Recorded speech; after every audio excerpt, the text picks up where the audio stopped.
Alright, we're going to go ahead and make another vlog. And this is my boring ass channel. I have one other video where I have a beanie on and I rant on and on and on and on.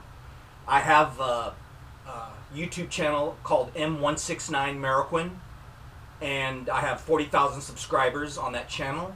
And I haven't been putting out videos lately because I just ran out of songs to do. And my equipment, my guitar equipment, have been giving me problems, so I haven't really had a chance to fix it and to get back into business of teaching lessons, which all the kids want. I mean, they keep bugging me, and what I want to do is teach some new Metallica, some new Slayer.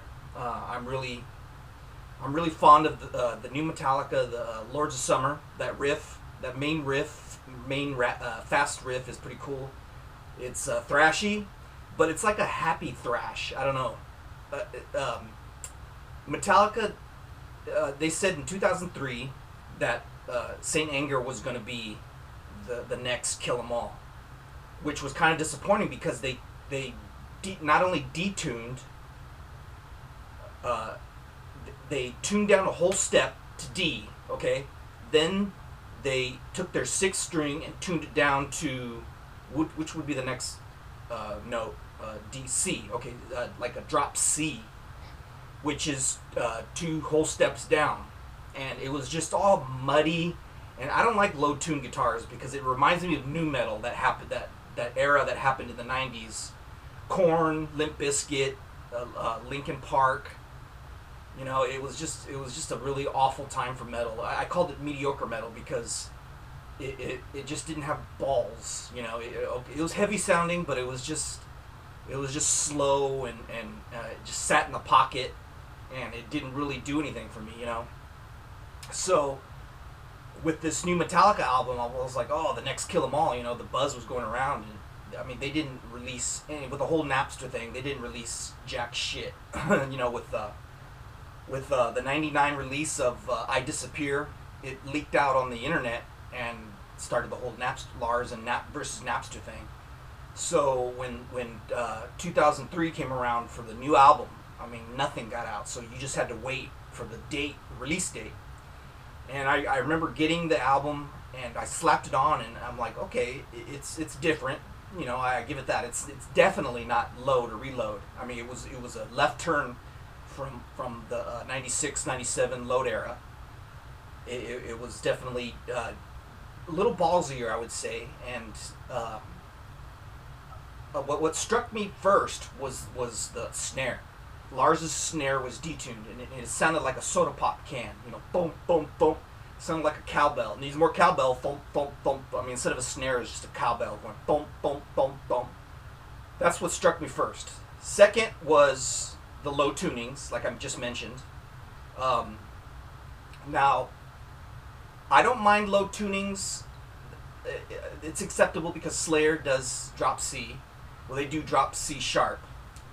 And I don't mind the low tunings, but if it gets boring, like if it's just stocky, mediocre power chords, like some kind of monster, I mean, come on, that's the most boring riff. Dun, dun, dun, dun, dun. You know, it's just, it doesn't take me to a place where I want to headbang and, you know, it take me off to thrash La La Land, because I'm a big, huge thrash fan. And next comes grindcore, obviously. But the third thing I noticed, and this is a big one, they left out the guitar solos. What the fuck was up with that?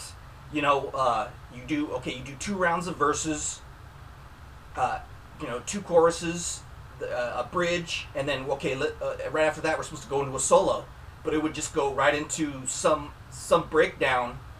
And then, you know, breakdowns are cool, but it usually happens after the solo, or maybe before this main solo.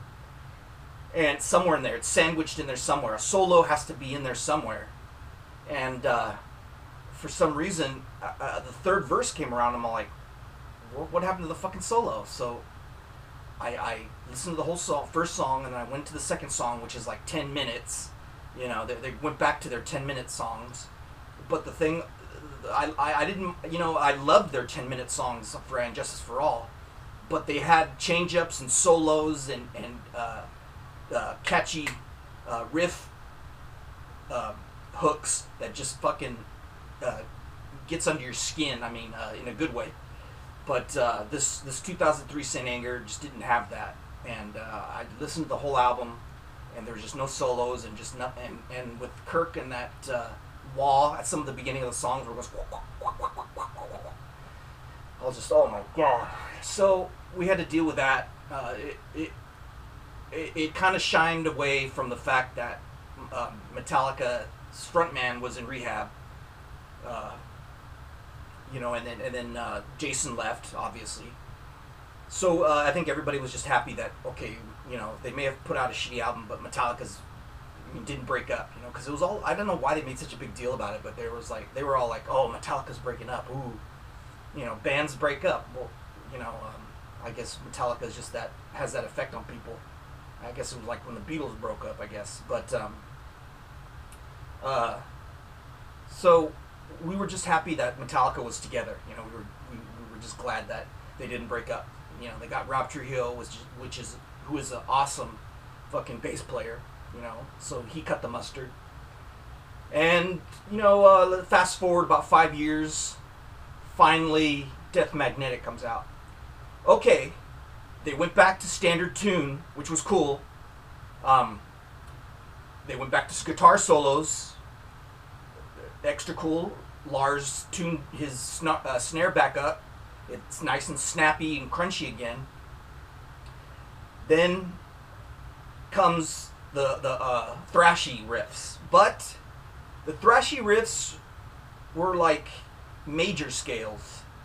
There was no tritones in there. You know, thrash, old school thrash has a lot of tritone, evil, devilish sounding scales, and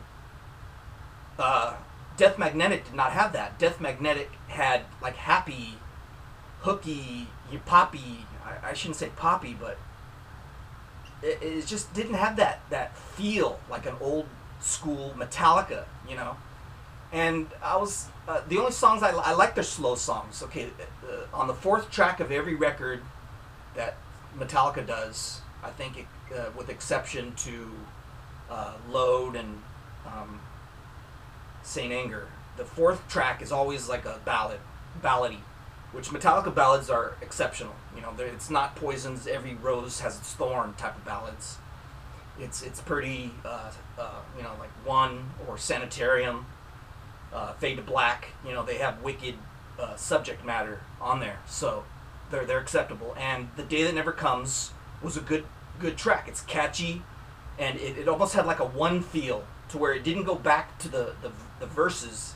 Well, all the fourth tracks do that. They tend to veer off on its own plateau, and it just has a nice ending. You know, the last few minutes of every fourth track Metallica song goes off to fast solos, and you know, and it ends up being, you know, fast at the end and nice and catchy. So I like that. And there was a few other songs on there that I thought were okay. You know, Unforgiven 3, okay, you know, we can accept that. But this, you know, okay, let's fast forward to now, 8 years later. Instead of 5 years, I think the longest they ever went was from Reload to Saint Anger is the longest gap they've had from releasing an album. So fast forward to now, from 2008 is 8 years. So we're still kind of sitting around, and you know, back in 2014, people were saying, okay, you know, it's 2008.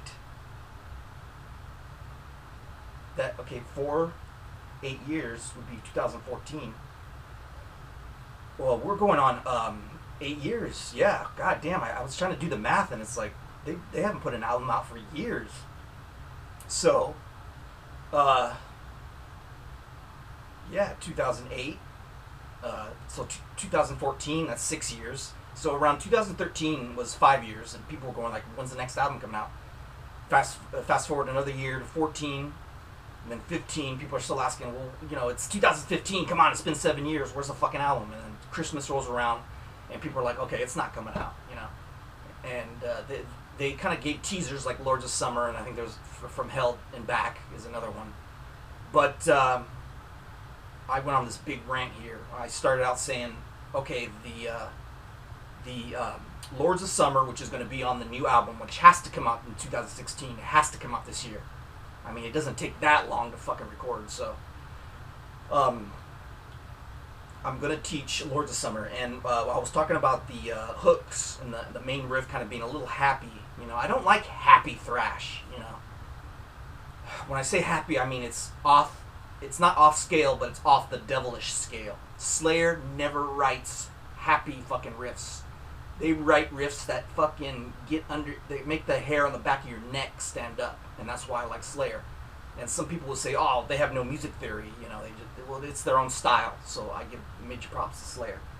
So what I started out talking about at the beginning of this vlog was my guitar lessons in my other channel. So what I want to do is I got the main riff down, and all the rest of the riffs are pretty basic for Lords of Summer. So I'm going to try and get Lords of Summer down. And Repentless. That is the new Slayer song off the Repentless album. Fucking killer. It's just, it's a little too fast. And when I say fast, I mean to play. It's awesome to listen to, but when you want to play it on guitar, it's a bitch. There's like hammer-ons and pull-offs at the end of the bar that bleed into the next bar that is just fucking insane to play on guitar. So what I want to do is teach that as well for my students, because my students like to learn shit that's hard to play, because you know if you're a student of thrash metal, you have to have some form of ability to play guitar. I mean more than playing Nirvana or Green Day, which I started out on, but that's a whole different story. So on that note, we're gonna go ahead and wrap this up for vlog number two, and vlog number 3. I'm gonna try and put out one every day if I can. It kind of keeps my sanity. And we'll go ahead. Metal Master coming at you, checking out to go ahead and post this for all my students, whoever come across this, and we'll go ahead and see you around. Have a fucking thrash metal day, brother.